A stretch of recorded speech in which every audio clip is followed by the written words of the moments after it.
Hello friends, ఎలా ఉన్నారు? మీరు చూస్తున్నారు ప్రభాషం యూట్యూబ్ ఛానల్. ఈరోజు నికోలా టెస్లా గురించి మీకు తెలియని కొన్ని విషయాలు అండ్ నాకు మాత్రమే తెలిసిన కొన్ని సంగతుల్ని ఈరోజు నేను మీకు క్లియర్ గా ఎక్స్ప్లెయిన్ చేస్తాను. అండ్ ప్రెసెంట్ మనం యూస్ చేస్తున్న టెక్నాలజీని అండ్ ఇన్వెన్షన్స్ ని అప్పట్లో నికోలా టెస్లా గారే కనిపెట్టారు. అండ్ ఆయన మన ఫ్యూచర్ గురించి ఆలోచించి ఎన్నో రకాల ఇన్వెన్షన్స్ ని కనిపెట్టాలని ప్రాజెక్ట్ లోనే ఉంచారు. కానీ ఆయన ఇన్వెన్షన్స్ అన్ని కొన్ని రాజకీయాల వల్ల ఆగిపోయాయి. అవి ఎలా ఆగిపోయాయి, ఆయన చేసిన ఇన్వెన్షన్స్ ఏంటి, ఫ్యూచర్ ప్లానింగ్స్ ఏంటి అనేది ఈ వీడియోలో నేను మీకు క్లియర్ గా ఎక్స్ప్లెయిన్ చేస్తాను. జర వినండబ్బా. సో వీడియో మొత్తం చూసి ఒక లైక్ వేసుకొని పోండబ్బా. సో ఇంకా ఎక్కువ లేట్ చేయకుండా మ్యాటర్ లోకి వెళ్ళిపోదాం. Let's start. నికోలా టెస్లా ఈ పేరు వినగానే అందరూ alternative current, Tesla coil, remote control, teleforce, violet rays, induction motor ఇలా ఎన్నెన్నో చెప్తారు. లేదా టెస్లాకి ఎడిసన్ కి మధ్య జరిగిన ఎన్నో గొడవల గురించి చెప్తారు. సో టెస్లాకి చిన్నప్పటి నుండి ఎన్నో కళలున్నాయి. ఇప్పటికీ చాలా మంది సైంటిస్టులు ఇంకా ఆ టెస్లా కళలనే కంటున్నారు. నిజానికి టెస్లా ఆ కళల్ని సాకారం చేసుకున్నాడు కూడా. కానీ కొంతమంది వారి స్వలాభాల కోసం రాజకీయాలు చేసి అతని కళల్ని బయటకు రాకుండా చేశారు.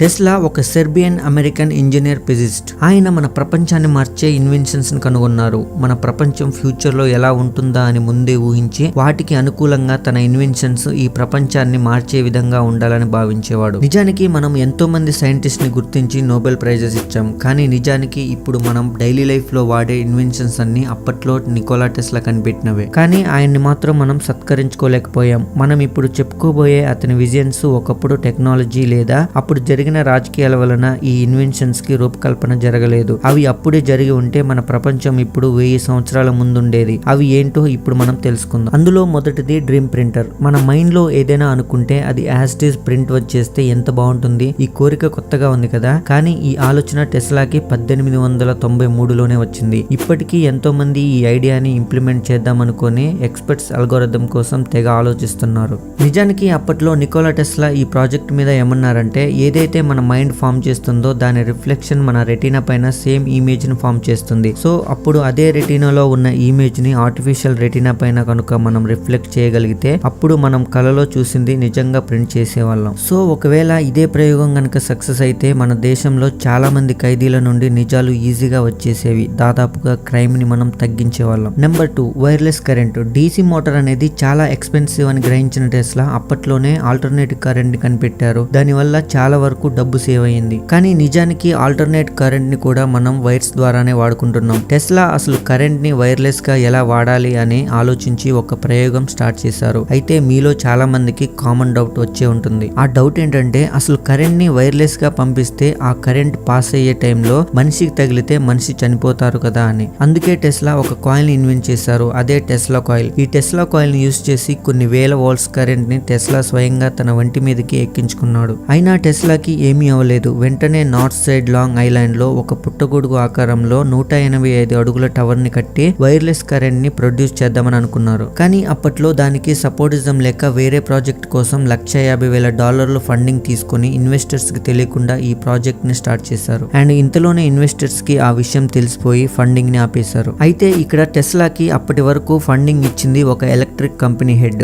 వైర్లెస్ కరెంట్ వస్తే తన బిజినెస్ కి ఇబ్బంది అవుతుందని అతనే ఆ ఫండింగ్ ని ఆపేశాడు. ఇదే ప్రాజెక్ట్ కనుక కంప్లీట్ అయి ఉంటే మనకి mobiles, laptops, lights, fans, fridge దేనికి కూడా వైర్స్ అవసరమై ఉండేది కాదు. జస్ట్ ఒక చిన్న డివైస్ మన ఇంటి మీద పెట్టుకుంటే చాలు, అదే ఇంట్లో అన్నిటికీ పవర్ ఇచ్చేస్తుంది. Number 3, artificial tsunami. మీరు ఎన్నో రకాల యుద్ధ విమానాలని, యుద్ధాలను చూస్తుంటారు. కానీ నీటితో యుద్ధాన్ని ఖచ్చితంగా చూస్తుంటారు. టెస్లాకి ఒక రోజు ఒక ఆలోచన వచ్చింది. అదేంటంటే, వైర్లెస్ టెలిగ్రాఫీతో సముద్ర తీరంలో హై ఎక్స్ప్లోజివ్ పేలిస్తే అది ఒక ఆర్టిఫిషియల్ వేవ్ ని క్రియేట్ చేస్తుంది. దాని ద్వారా సముద్ర తీరంలో ఉన్న శత్రువులు, నేవీ ప్లేస్ మొత్తాన్ని మనం నాశనం చేయొచ్చు అని. అంటే ఆర్టిఫిషియల్ గా ఒక సునామీని క్రియేట్ చేయొచ్చు అని చెప్పారు. ఆ వేవ్ కి ఎంత పవర్ ఉంటుంది అంటే యుద్ధ నౌకలు కూడా పిల్లలు ఆడుకునే పేపర్ బోట్ లా తయారవుతాయి. కానీ వేరే కంట్రీస్ తో యుద్ధమైన, రిలేషన్ అయినా విలువలతో ఉండాలని దృష్టిలో పెట్టుకొని ఆ ప్రయోగాన్ని అప్పటితో ఆపేశారు. Number 4, flying saucer. మీరంతా ఫ్లయింగ్ సాసర్ గురించి వినే ఉంటారు. సేమ్ అలాంటిదే ఆకాశంలో సూపర్ సోనిక్ స్పీడ్ తో భూమి కన్నా 8 మైల్స్ ఎత్తులో మనుషులని తీసుకుని వెళ్తే, అది కూడా ఎటువంటి ఫ్యూయిల్ లేకుండా భూమిపై ఉన్న పవర్ ప్లాంట్స్ నుండి వైర్లెస్ పవర్ తీసుకుని ఎగిరితే ఎలా ఉంటుంది. ఆ ప్రాజెక్ట్ గురించి టెస్లా మనం పుట్టక ముందే ఆలోచించారు. ఆ సూపర్ సోనిక్ ఎయిర్ క్రాఫ్ట్ తో న్యూయార్క్ నుంచి లండన్ కి అప్పట్లోనే 3 hours లో వెళ్ళొచ్చు అని చెప్పారు. ఇప్పటికీ న్యూయార్క్ నుండి లండన్ కి వెళ్ళడానికి మనకి ఫ్లైట్ లోనే మినిమం 7 hours టైం పడుతుంది. కానీ పొలిటికల్ అండ్ బిజినెస్ పార్షియాలిటీ వల్ల వాళ్ళ మనుగడకి దెబ్బ అవుతుందని ఆ ప్రాజెక్ట్ ని ఆపేశారు. చెప్పారు. పాపం టెస్లా ఒక్కరే ఎన్నని పోరాడతాడు. టెస్లా పోరాడకపోయినా కూడా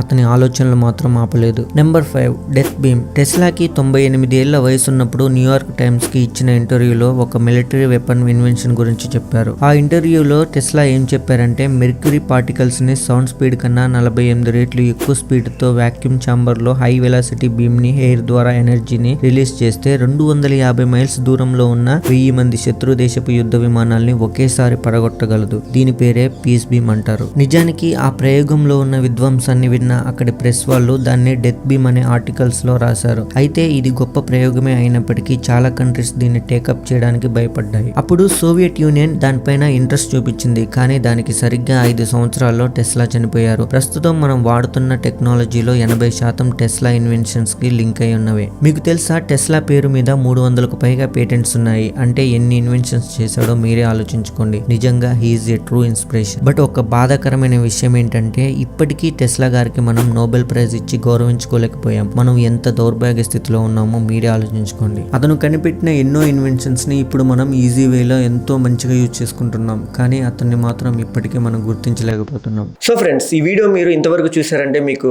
ఈ వీడియో నచ్చింది అనుకుంటున్నాను. సో వీడియోని ఖచ్చితంగా లైక్ చేసి మీ ఫ్రెండ్స్ అండ్ ఫ్యామిలీ మెంబర్తో షేర్ చేసుకోండి. సో అంతవరకు take care of your health. See you in the next video. Bye.